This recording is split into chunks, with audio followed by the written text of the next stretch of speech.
que nós intitulamos Quase os Meus Pés se Resvalaram. É a parte 3 hoje. Se vocês abrirem aí o Salmo, convido a todos a abrir o Salmo 73. Quando eu estava passando a limpo, né, que agora eu estou colocando tudo em computador, eu tenho mensagens, eu tenho um arquivo de mensagens que começa em 1979. Então, é bem velho. Essa mensagem aqui foi pregada em janeiro do ano 2000, ou seja, ela tem exatamente 20 anos. E é tão atual quanto. A palavra de Deus é assim mesmo. No Salmo 73, nós lemos nas últimas 2 semanas que eu preguei, o versículo 2 diz assim: quanto a mim, porém, quase me resvalaram os pés, pouco faltou para que se desviassem os meus passos. Isso é um tema importante. Quase os meus pés se resvalaram, pouco faltou para que se desviassem os meus passos. E ele vai apresentar, então, ao longo do Salmo, motivos para os quais isso quase aconteceu. Nós analisamos 2. O primeiro deles está no versículo 3. Pois eu invejava os arrogantes, a inveja aos não crentes. A inveja aos não crentes é um motivo para o qual meus passos podem ser resvalados. Na semana passada, nós falamos sobre o desânimo espiritual. O meu coração estava desanimado. Com efeito, inutilmente conservei puro o coração, diz o versículo 13, e lavei as mãos na inocência. Então, eu estava desanimado. A minha vida cristã não me traz alegria, eu estou desanimado. Nós meditamos sobre isso semana passada. E no versículo 21, aí vem a parte que eu diria dessas 3 a mais importante. Versículo de 21 a 23 diz assim: quando o coração se me amargou e as entranhas se me comoveram, eu estava embrutecido e ignorante, era como um irracional à tua presença. Todavia, estou sempre contigo, tu me seguras pela mão direita. Qual é o terceiro motivo? A amargura. O primeiro foi inveja, o segundo foi desânimo e agora vem a amargura. Eu estava, quando o coração, versículo 21, quando o coração se me amargou e as entranhas se me comoveram, eu estava embrutecido e ignorante, era como um irracional à tua presença. Isso é muito sério. Isso é muito sério. A amargura nos torna com um coração embrutecido, irracional, e isso nos leva a sair do caminho, faz os nossos pés se resvalarem e sair do caminho do Senhor, da presença do Senhor. A amargura do coração destrói por dentro. Nós deixamos de perceber a ação de Deus e começamos a agir insanamente. Ficamos treslocados.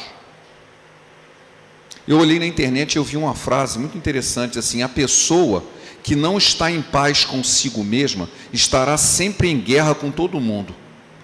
O sujeito está com amargura no coração, ele está de bronca com o mundo inteiro. Mas aí eu peguei um texto de um site de psicologia que comentava sobre a amargura. Achei muito interessante as palavras que ele usa. A amargura costuma ser uma forma de depressão encoberta. O mundo do amargurado está cheio de janelas através dos quais vê apenas a injustiça, de onde gosta de espreitar para derramar o seu rancor, sua melodia amarga e seus sentimentos pessimistas. O amargurado quer cativos, mas também clama por ajuda. Eu achei esse texto assim até aterrorizante. Um indivíduo que está preso numa masmorra cheia de janelas, e essas janelas ele só vê a injustiça. E dessas janelas ele fica tentando pensar coisas ruins sobre todo mundo. Eu lembro de uma figura que eu recebi um post brincando na internet, dizendo que quando não tinha o WhatsApp, era a janela que era o WhatsApp. As senhoras ficavam na janela olhando a vida alheia, né? E ficavam tomando conta e fazendo comentários da vida alheia. Então, aqui é o amargurado. As janelas que ele olha, ele só vê injustiça, ele só vê coisa ruim. Ele se usa isso para derramar uma melodia amarga, sentimentos pessimistas. Ninguém presta, está tudo errado. Porque ele está com o coração amargurado. Está com o coração amargurado. A Bíblia nos orienta a nos manter longe desse estado de coisa, da amargura do coração. Em Efésios, no capítulo 4, versículos 31 e 32, há um alerta muito forte sobre isso. Diz assim: longe de vós toda a amargura. Ora, uma recomendação forte. Longe de vós toda a amargura, e cólera, e ira, e gritarias, e blasfêmias, e bem assim toda a malícia. Antes, sede uns para com os outros, benignos, compassivos, perdoando-vos uns aos outros, como também Deus em Cristo vos perdoou. É interessante porque ele mostra um pacote. A amargura não vem sozinha. Ela vem com cólera, ira, gritarias e blasfêmias, e malícia. Parece que vem um pacote junto. É quando você está gripado, e a gripe, como é que você sabe que está com coriza, dor de cabeça, febre, aí aparece um monte de sintomas de uma mesma doença.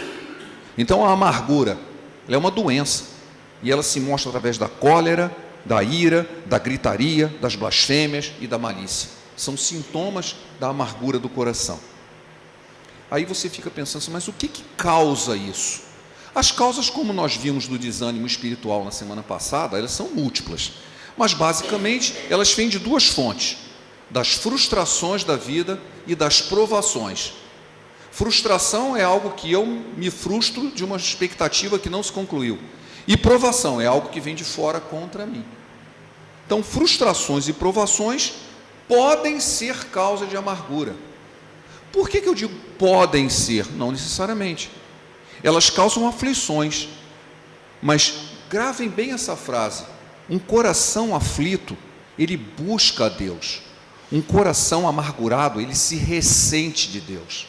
Há uma diferença muito grande. Quando você está aflito, você busca o Senhor. Quando você está amargurado, você se ressente de Deus, você culpa a Deus pelo que você está passando. Eu lembro da música do Ministério Diante do Trono, que diz: quando a tempestade vem, tudo se transtorna. E eu corro para o esconderijo do Altíssimo, e ali derramo minhas lágrimas. Eu não me ressinto, eu vejo em Deus o meu refúgio, eu não me ressinto contra Ele. O coração aflito, ele clama a Deus, ele busca a Deus. O coração amargurado, ele se ressente de Deus. Então nós precisamos ver que quando o coração está amargurado, doente, ele tende a se afastar de Deus. Em Hebreus diz isso claramente e chama a atenção para as consequências da amargura do coração.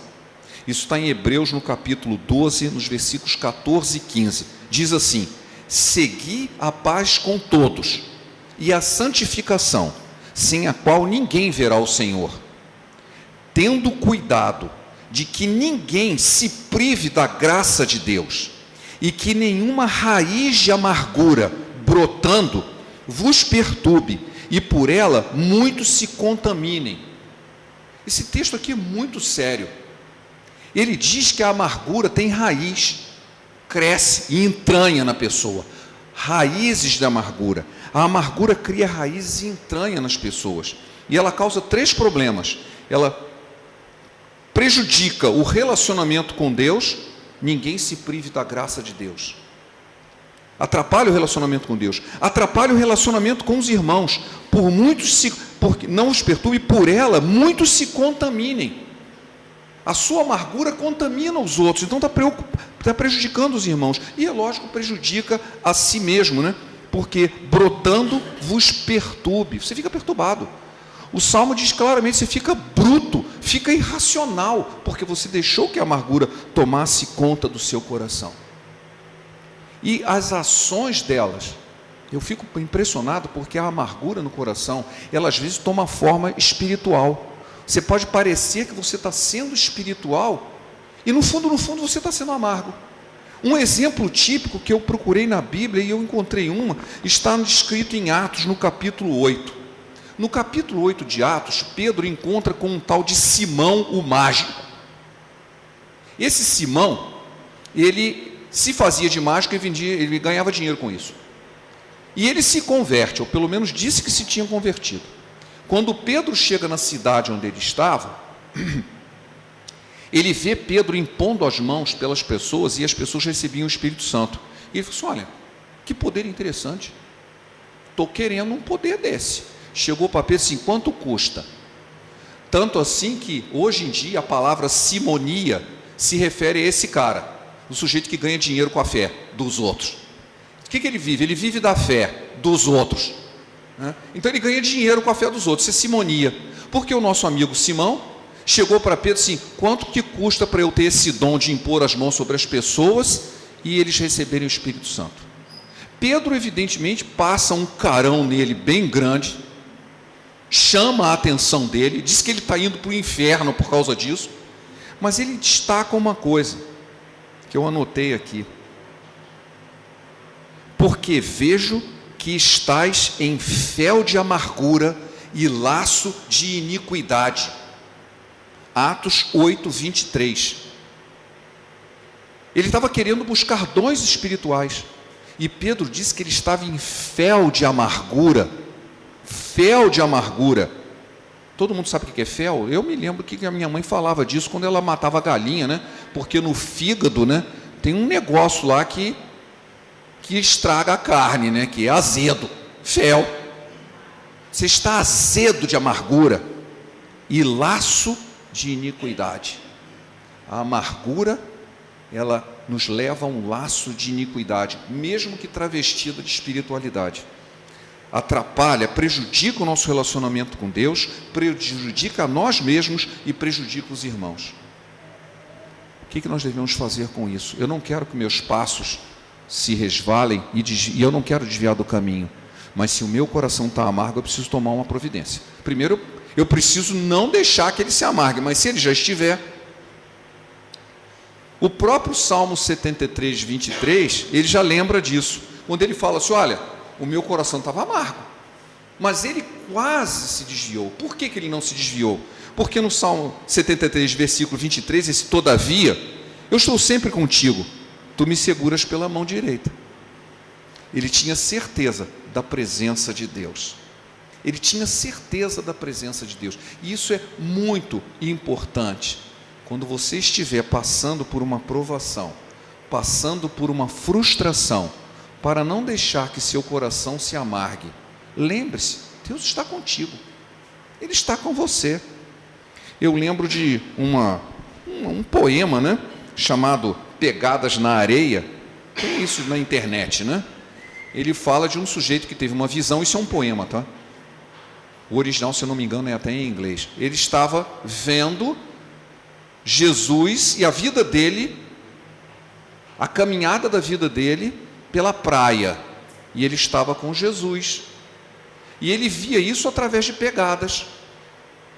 Pegadas na areia. E haviam 2 pares de pegadas. E ele identificou as épocas em que isso ia acontecendo e que Jesus sempre esteve com ele. Mas ele começou a perceber que em um determinado momento, os momentos de maior aflição, ele só via um par de pegadas. E ele achou estranho. Mas se isso é a minha vida, nos momentos mais difíceis, o Senhor me abandonou. Porque antes eu via 2 pares de pés, agora eu vejo um par só. E ele vai e questiona para Deus: Senhor, por que você me abandonou no dia da angústia, no dia da tribulação, no dia em que eu poderia ficar amargo? E Jesus disse para ele: você não está entendendo o que você está vendo. O par de pegadas não é o seu, é o meu. Eu estou te carregando no colo. O par de pegadas é o meu, não é o seu. Você só viu o par, mas era meu. Eu estava te carregando no colo. Então eu estava presente muito mais do que você possa imaginar. Esse consolo, essa certeza de que, por mais estranho que possa parecer, nós não conhecemos os caminhos do Senhor. Hoje mesmo vimos na escola dominical a igreja de Esmirna, lá no Apocalipse, que não tinha nenhuma crítica, só elogio. recebe uma advertência seguinte: olha, se prepara aí, Satanás vai botar alguns de vocês na prisão e vai matar alguns de vocês para provar vocês. Já estava avisando, vinha perseguição forte. E eles não tinham nada de errado, mas eles eram perseguidos. Como entender um negócio desse? Quando a palavra diz assim: pode deixar, eu estou com você. Eu estou sempre contigo. Isso é uma certeza de que me garante não deixar o meu coração se amargar. Uma outra coisa que eu posso fazer, em que eu vou ler também no Salmo, eu convido os irmãos a abrir o Salmo 103, dos versículos 8 a 13, é o seguinte: não foque nas decepções. Não foque nas decepções. Olhe para a graça e a misericórdia do Senhor. Veja o que diz o Salmo 103, 8 a 13. O Senhor é misericordioso e compassivo, longânimo e assaz benigno. Não repreende perpetuamente, nem conserva para sempre a sua ira. Não nos trata segundo os nossos pecados, nem nos retribui consoante as nossas iniquidades. Pois quanto o céu se alteia acima da terra, assim é grande a sua misericórdia para com os que o temem. Quanto dista o Oriente do Ocidente, assim afasta de nós as nossas transgressões. Como um pai se compadece dos seus filhos, assim o Senhor se compadece daqueles que o temem. Vamos lembrar disso. Vamos focar nessa misericórdia do Senhor que se derrama todo o tempo. Lemos a semana passada um texto muito conhecido de Lamentações 3, 21 e 22. As misericórdias do Senhor se renovam todos os dias, se renovam toda manhã, e são ela a causa de não sermos consumidos. Além do mais, Jesus já nos havia prevenido de que a nossa vida aqui, de fé, não ia ser fácil. Em João 16, 33, Jesus nos diz o seguinte: essas coisas eu vos tenho dito para que tenhais paz em mim. No mundo passais por aflições, mas tende bom ânimo, eu venci o mundo. Bom ânimo se opõe à amargura. Tende bom ânimo, em vez de amargura, tende bom ânimo. Saiba que Jesus venceu o mundo, e ele também passou por uma série de frustrações, aliás, maiores do que a nossa, né? Porque ele não merecia, nós merecemos, ele não merecia. Uma outra coisa que é importante para nós, isso vale para mim, eu mesmo pratico isso frequentemente: inspire-se na vida dos heróis da Bíblia. Se você lê a vida de vários personagens bíblicos, você vê que a vida deles não foi fácil. Motivo de frustração e de amargura tinha aos montes. No entanto, eles permaneceram firmes, por isso são heróis. A gente está lendo aí na nossa leitura bíblica, né, a vida de José. O José é um exemplo disso. Os irmãos, né, como boa família, né, odiavam ele, né? Tentaram matá-lo, depois venderam ele como escravo. Aí ele foi, e foi um bom escravo, prosperou, até que uma mulher lá disse: não, ele tentou me estuprar. A mulher do Potifar, o pastor citou aqui.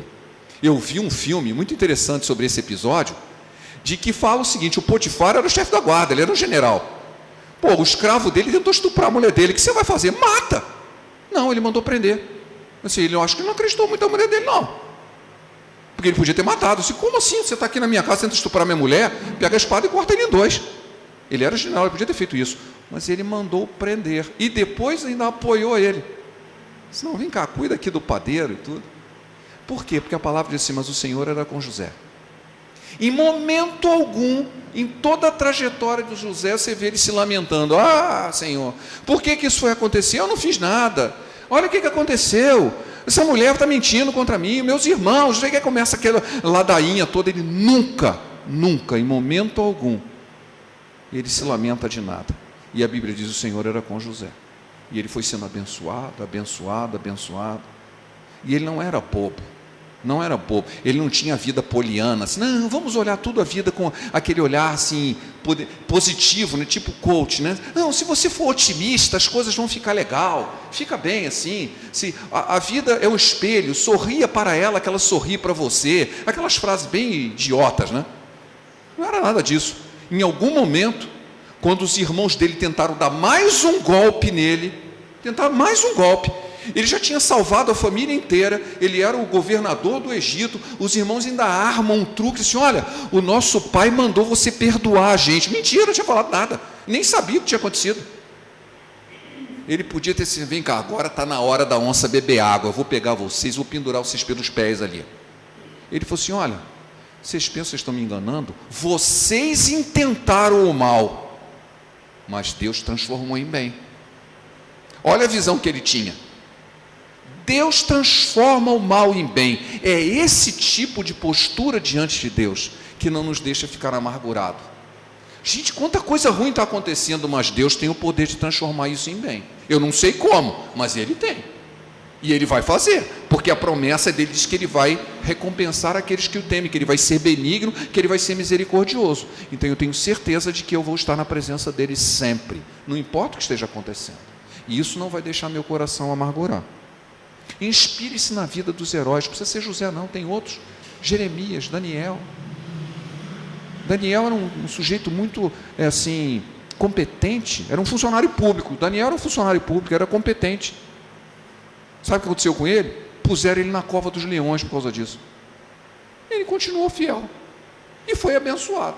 Não teve amargura, pelo contrário, foi um tremendo canal de Deus, de bênção, um instrumento na mão de Deus, mesmo passando por uma porção de frustrações e de aflições mesmo. Ele jamais se ressentiu de Deus, mas ele fazia exatamente isso. Estava aflito, ele ia orar. Uma coisa que eu gostaria de destacar é o seguinte: o versículo que a gente leu de Efésios 4:32, ele dá uma solução também importante para o qual nós não podemos desprezar. Longe de vós toda amargura e cólera, ira, gritaria, blasfêmias, e bem assim toda malícia. Antes, sede uns para com os outros benignos, compassivos, perdoando-vos uns aos outros, como também Deus em Cristo vos perdoou. Eu acho que nós temos desprezado o poder do perdão. Aqui diz claramente que o antídoto para a amargura é o perdão. Ah, mas a pessoa não merece, mas eu também não mereço. O motivo do perdão não é o merecimento alheio, é porque Deus em Cristo já nos perdoou. E essa é a motivação do perdão. Nós já fomos perdoados primeiro. Jesus contou uma série de parábolas sobre isso. Ele disse que um sujeito tinha uma dívida enorme com um governador. O governador chama ele assim: me paga, você não tem que pagar, tá, moço, está perdoado. Aí ele sai e encontra o cara que devia um pouquinho para ele e mandou prender o cara. O governador chama ele de volta e diz: vem cá, por que você fez isso? Você mandou prender o cara que te devia? Tá certo, ele te devia, você tinha esse poder, mas eu tinha um poder muito maior de fazer a mesma coisa com você, muito pior, porque você devia muito mais, e eu não fiz. Por que você não perdoou o outro também? Se eu te perdoei, você devia perdoar também. Então, Jesus está nos dizendo que nós temos o dever de perdoar, mesmo que o outro não mereça. O perdão cura. O perdão tem força suficiente para limpar o coração de toda a raiz de amargura, arranca as raízes de amargura através do perdão. E nós não podemos desprezar isso. Nós precisamos não apenas perdoar, mas aprender a receber o perdão. Muitas vezes nós não queremos, nós temos uma postura estranha, uma postura que, em vez de resolver o problema, cria problema. Eu lembrei, quando estava preparando a mensagem, uma historinha que um amigo meu me contou, de um homem, é uma história, tá? Não tem nada a ver com nenhuma pessoa física, né? É apenas uma história. Um homem que ele estava às turras com a mulher dele, estava muito bravo. Ele achava que a mulher dele não cuidava da casa direito, muito menos dele. E ele sai do serviço rumo à casa dele e ele vai ruminando toda a ferocidade dele, assim: eu sei, quando eu chegar em casa, não vai ter janta. E eu vou chegar lá fuzilando, eu vou xingar, eu vou derrubar as coisas, eu vou chamar ela de tudo quanto é coisa. Aí de repente vem um pensamento na cabeça dele assim: e se ela tiver feito a janta? Então aí mesmo é que eu não vou comer. Gente, ele já está mentalmente preparado para brigar, independente da situação. Mentalmente ele armou todo um esquema assim: se for assim eu faço isso, e se for o certo, eu também não aceito. Mas e se ela tiver feito a janta? Mas aí é que eu não vou comer mesmo. Mas então não tem solução. Você armou um circo para o qual você é o palhaço. Essa é que é a verdade.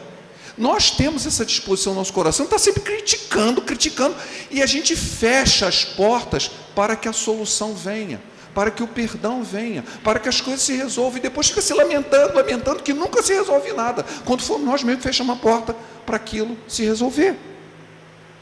Isso só entre você e Deus você vai resolver uma coisa dessa.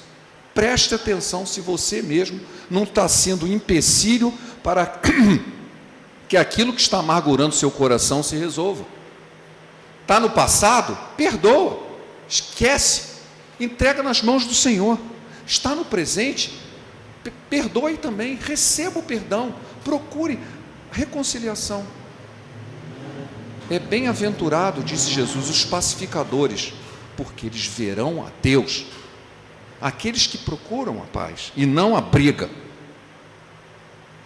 E como eu citei lá de Daniel, quando você estiver passando por essa tendência de amargura, ore.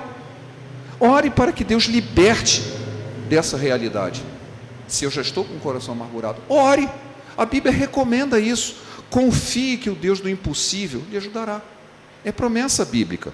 O resultado será alegria no Senhor. Há um texto bastante conhecido que eu convido vocês a abrirem suas Bíblias para lerem junto comigo. Está em Filipenses, no capítulo 4. Para quem gosta de oração, é de cor isso aqui, 4, 6, 7, mas eu quero ir ler até o 9. Filipenses, capítulo 4, dos versículos 6 a 9.